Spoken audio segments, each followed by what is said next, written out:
Hello friends, मेरे digital classes में आप लोग का बहुत बहुत फिर से नए सेशन में स्वागत करता हूं।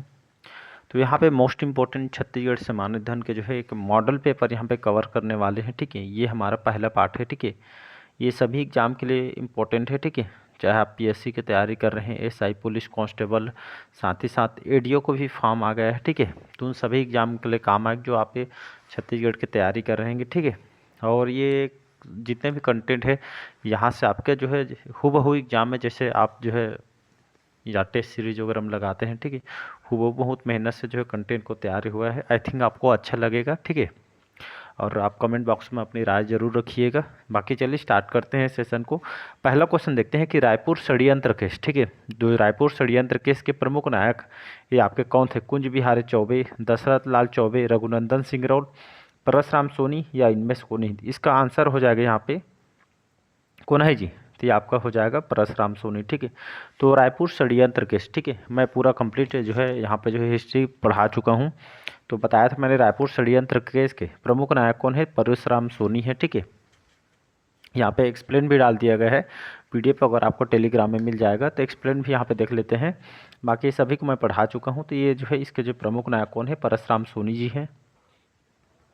और कौन से सन में हुआ था? तो ये 1942 यहाँ पे जो है 1942 में जो है 1942 में भारत छोड़ो आंदोलन के समय परशुराम सोनी अपने साथियों के साथ मिलकर रिवाल्वर, बम, गोली आदि के निर्माण करना चाहते थे। इसलिए जो है इस रायपुर षड्यंत्र इस नाम से इसको जो है जाना था। 1942 में आपका हुआ था। तो परशुराम सोनी को याद रखना। ठीक है, तो डाटा से भी क्वेश्चन आपसे पूछे जाएंगे। ठीक है, और साथ ही साथ आपके मेंस में भी आप लिखने के भी है काम आएगा। ठीक है, इसलिए यहाँ पे एक्सप्लेन भी डाल दिया गया है ताकि जो है मेंस के लिए भी काम आएगा, बाकी जो है लगभग सभी एग्जाम के लिए काम आएगा। ठीक है, अगला क्वेश्चन चलिए दूसरा क्वेश्चन चलिए देखते हैं।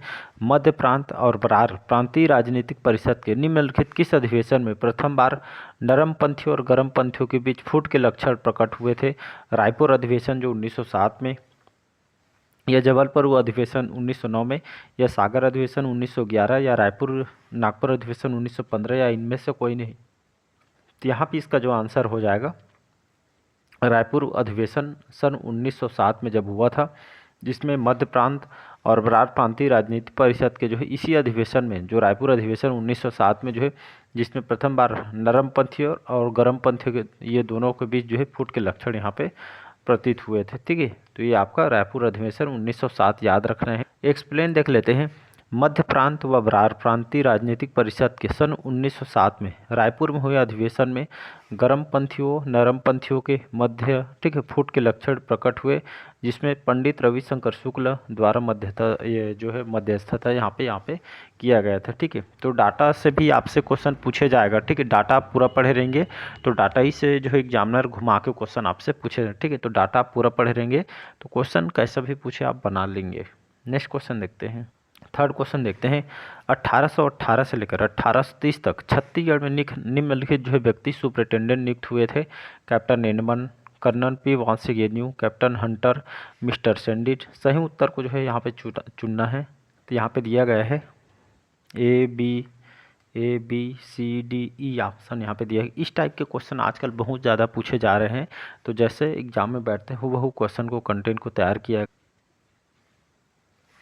इसका आंसर हो जाएगा 1 2 3 4, इसका जो है करेक्ट आंसर हो जाएगा।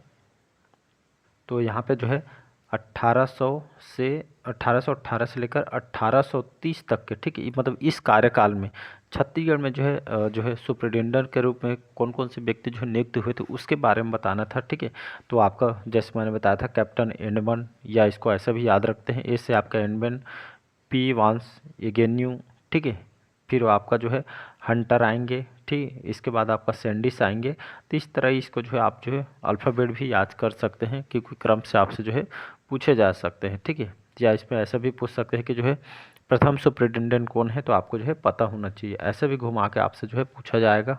एक्सप्लेन देख लेते हैं।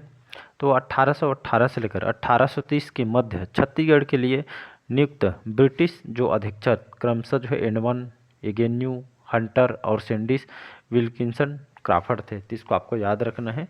Edmund, Agnew, Hunter, Sandis, Wilkinson, फिर क्राफर्ड, ये सभी जो है अधीक्षक यहाँ पे 1818 से लेकर 1830 तक के जो है क्रमशः ये जो है नियुक्त हुए थे। अगला क्वेश्चन देखते हैं, निम्नलिखित कौन से जोड़ी घटना एवं व्यक्ति से जो है सुमेलित नहीं है, मतलब ठीक है सुमेलित नहीं है उसको बताना है। जैसे किसान सम्मेलन, ठीक है, रांची में सन 1915 में हुआ था, किनके द्वारा, ये Pandit Sundarlal Sharma. Home Rule League की शाखा की स्थापना हुई थी 1918 में, किनके द्वारा, सीएम ठक्कर। खिलाफत कमेटी के जो गठन रायपुर में हुआ था 1920 में, असगर अली के द्वारा। डी है श्रीमती एनी बेसेंट की सार्वजनिक सभा, ये रायपुर में हुआ था 1919 में, वामा राव लाखे के द्वारा। या ई है बीएनसी मिल मजदूरों की हड़ताल राजनांदगांव में 1920 में हुआ था, नेतृत्वकर्ता या के ठाकुर प्यारे लाल जी हैं। ठीक है, तो यहाँ पे जो डी ऑप्शन यहाँ पे गलत हो जाएगा, बाकी ए बी सी ई यहाँ पे इसका जो आंसर हो जाएगा। तो हमको सुमेलित नहीं है उसको बताना है, तो यहाँ पे डी ऑप्शन यहाँ पे जो सुमेलित नहीं है। तो एक्सप्लेन देख लेते हैं। तो 1915 में राज्य में आयोजित किसान सम्मेलन की अगुवाई पंडित सुंदरलाल शर्मा द्वारा की गई थी। 1920 में असगर अली द्वारा खिलाफत कमेटी जो है गठित की गई थी, जबकि 1919 में एनी बेसेंट द्वारा रायपुर में कोई भी जो है सभी सभा वगैरह आयोजित यहाँ पे नहीं की गई थी। यही जो है आपका जो है सुमेलित नहीं है। बाकी बेसेंट ने खुद को आंदोलन में अलग कर लिया था। ठीक है, इसको आपको याद रखना है। नेक्स्ट क्वेश्चन देखते हैं। ठीक है, पांचवा है सूची अ, जिसमें छत्तीस, ठीक है, सूची और पद यह है जिसमें सूचिया में छत्तीसगढ़ में असहयोग आंदोलन की गतिविधि दिया गया है, और सूची ब में जो है आंदोलन में शामिल व्यक्ति सुमेलित करना है। सूची अ असहयोग आंदोलन के जो है गतिविधियों के बारे में है, जिसमें वकालत का त्याग किसने किया था, राय साहब पदवी के समर्पण, या विधानसभा सदस्य त्यागपत्र किसने दिया था, रायपुर। ठीक है, तो ये आपको जो है ठीक है व्यक्ति से जो है किसने कौन से जो है काम किए उसको जो है कोर्ट में इसको जो है ठीक है, तो यहाँ पे जो है कोट वगैरह यहाँ पे दिया गया है। ठीक है, तो ये आपको जो है पता हो, तो यहाँ पे इसका जो आंसर हो जाएगा यहाँ पे डी हो जाएगा, 2143। ठीक है, 2143, तो यहाँ पे जो है 2143 यहाँ पे करेक्ट आंसर हो जाएगा। कैसे बनाना है, मतलब इसमें आपको जो है एक भी एक से दो आपको पता होगा तो आपका जो है क्वेश्चन सभी बन जाएगा। जैसे आपका वकालत का त्याग है, किसने कहा था वकालत का त्याग, तो ठाकुर प्यारे लाल सिंह। बाकी जो है आप मैच कर लीजिएगा। ठीक है, और नहीं भी पता है तो जैसे मतलब राय साहब के पदवी का समर्पण किसने किया था, तो वामा राव लाखे ने। तो ऐसा भी आप जो है पता होगा तो आप बना सकते हैं। बाकी जो है ऑटोमेटिक आपके सही हो जाएगा, सबको बनाने की जरूरत नहीं पड़े। तो एक्सप्लेन देख लेते हैं यहाँ पे। तो असहयोग आंदोलन के दौरान छत्तीसगढ़ में वकालत का त्याग करने वाले में पंडित रविशंकर शुक्ल, बैरिस्टर छेदीलाल, ठाकुर प्यारेलाल सिंह, ई राघवेंद्र राव प्रमुख थे। वामन राव लाखे जी ने राय साहब के उपाधि का त्याग किया तथा जनता को लोकप्रिय उपाधि जो है प्रदान की। जनता ने यहाँ पे जो है उनको जो है लोकप्रिय उपाधि प्रदान की। बाजीराव कृदंत ने धमतरी महासमुंद विधानसभा की सदस्यता त्याग दी, जबकि रायपुर के जो रावा भाटा मैदान में खादी प्रदर्शन किया गया, जिसमें अंजुम बेगम की जो है प्रमुख भूमिका इसमें रही है। चलिए अगला क्वेश्चन है छठवां क्वेश्चन। सूची एक में सूची को दो है सुमेलित करना है। ठीक है, जिसमें छत्तीसगढ़ के ब्रिटिश सुपरिटेंडेंट यहाँ पे सुपरिटेंडेंट दिया गया है, जिसमें सूची दो में उनके समय की प्रमुख घटना है, मतलब ठीक ब्रिटिश सुपरिटेंडेंट उनके समय कौन सी घटना है उसको जो है बताना है। ठीक है, तो यहाँ पे दिया गया है। ठीक है, यहाँ पे देख लेते हैं जो है कैप्टन एन-1। ठीक, जब पढ़ाया था मैंने आधुनिक इतिहास, तो वहाँ पे कैप्टन एन-1 के कार्यकाल में क्या हुआ था, तो ये आपका डोंगरगढ़ की जमींदारी जो है विद्रोह हुआ था। ठीक है, और यहाँ पे जो है जो कर्नल पी वॉस एगेन्यू इनके कार्यकाल में हुआ था आपका रतनपुर से जो है इन्होंने राजधानी रायपुर इन्होंने जो है परिवर्तन किया था। वहीं देखेंगे आपका जो मिस्टर सैंडिस इनके कार्यकाल में यहाँ पे जो है बस्तर और करौन जमींदारों के बीच विवाद यहाँ पे जो है मैटर ये आपका सॉल्व किया गया था इनके द्वारा। और मिस्टर जो है क्राफर्ड, ठीक है, इनके कार्यकाल में यहाँ पे जो है ब्रिटिश संरक्षण की जो है समाप्ति यहाँ पे हुआ था। ठीक है, तो यहाँ पे एक्सप्लेन देख लेते। तो कैप्टन एन-1 ने डोंगरगढ़ की जमींदारी के विद्रोह को खैरागढ़ जमींदार की सहायता से दमन किया।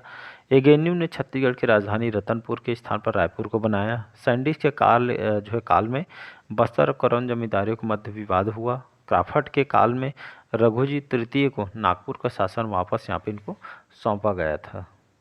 अगला क्वेश्चन देखते हैं। सातवां क्वेश्चन है कि रत्नाकर झा किस स्थान के स्वतंत्रता संग्राम सेनानी थे, रायपुर, राजनांदगांव, बिलासपुर, रायगढ़, या इनमें से कोई नहीं। तो इसका जो आंसर हो इनमें से कोई नहीं करेक्ट आंसर हो जाएगा। ठीक है, तो रत्नाकर झा किस स्थान के जो स्वतंत्रता संग्राम सेनानी थे, इनमें से कोई नहीं हो, क्योंकि वो जो है दुर्ग जिले के स्वतंत्रता संग्राम सेनानी थे। ठीक है, तो रत्नाकर झा किससे संबंधित है, तो दुर्ग जिले के जो है स्वतंत्रता संग्राम सेनानी थे। तो यहाँ पे दुर्ग होगा, क्योंकि ऑप्शन में यहाँ पे दुर्ग नहीं दिया गया है, तो आपको पता होना चाहिए। अगला क्वेश्चन है, ठीक है, तो व्यक्ति इसको भी कूट मिलान है, जिसमें व्यक्तिगत सत्याग्रह और स्थान से सुमेलित करना है। जैसे यहाँ पे आचार्य विनोबा भावे, यति यतनलाल जैन, रामगोपाल तिवारी, रत्नाकर झा, इनके बारे में अभी बताया, ठीक है। तो यहाँ पे जो है सूची, ठीक है, जिसमें पहला सूची में व्यक्तिगत सत्याग्रह शामिल हुए उस व्यक्ति और कौन से स्थान से संबंधित है, इसको जो है बताना। तो अभी मैंने जो है शॉर्ट टाइम में बताया कि जो है रत्नाकर झा, ठीक है, ये बताया जो है ये जो है दुर्ग जिले से संबंधित है।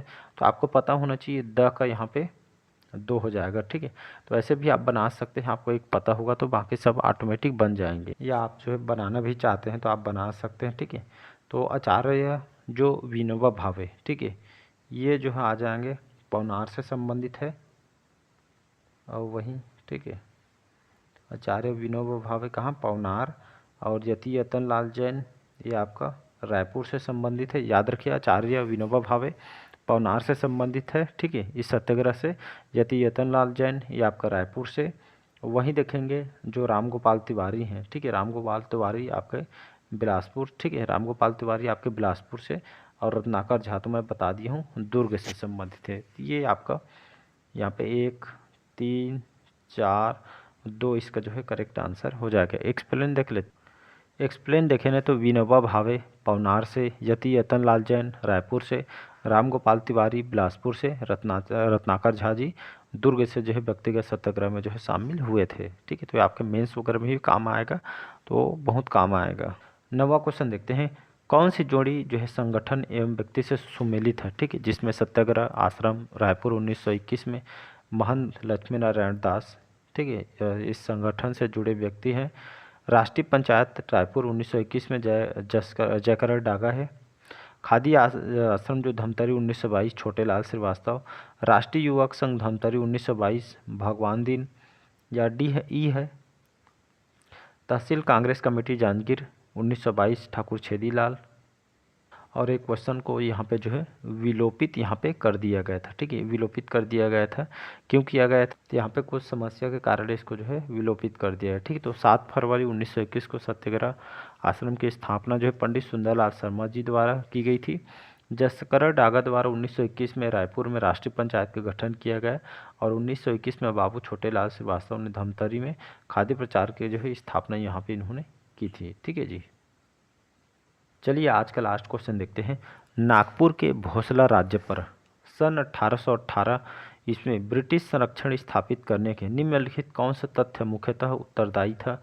नागपुर दरबार के षड्यंत्र, बी है रघुजी तृतीय का अल्पायु होना, सहायक संधि को स्वीकारना, या नागपुर राज्य में गृह युद्ध, या ई है अन्य विकल्पों में से कोई नहीं। तो इसका आंसर जो हो जाएगा यहाँ पे बी ऑप्शन, ठीक है। तो नागपुर के भोसला राज्य पर सन 1818 ईस्वी में ब्रिटिश संरक्षण, ठीक है, तो ब्रिटिश संरक्षण स्थापित करने के जो है कौन सा तथ्य जो है उत्तरदायी है, तो रघुजी तृतीय का अल्पायु होना इसका जो है मेन रीजन है, ठीक है। तो इसको आपको, तो ब्रिटिश संरक्षण स्थापित करने का मेन रीजन क्या है, तो रघुजी तृतीय का अल्पायु है इसका मेन रीजन है। एक्सप्लेन देख लेते हैं, ठीक है। बाकी जो 11वां क्वेश्चन हम अगले पार्ट में क्वेश्चन को कवर करेंगे। तो रघुजी तृतीय के अल्पवयस्क होने के कारण कौन से सन में 1818 से नागपुर राज्य को ब्रिटिश संरक्षण में ले लिए गए, और रघुजी तृतीय के वयस्क होने तक 1930 तक यहाँ पे जारी रहा है, ठीक है। तो चलिए आज का सेशन यहीं तक रखते हैं, मिलते हैं अगले पार्ट में। कैसा लगा सेशन कमेंट करके ज़रूर बताइएगा। आई थिंक आपको अच्छा लगे, क्योंकि जो कंटेंट है रेडी हुए हैं बहुत इंपॉर्टेंट है आने वाले एग्जाम के लिए, मान के चलिए बहुत अच्छे स्कोर कर पाएंगे आप, ठीक है। चलिए थैंक यू।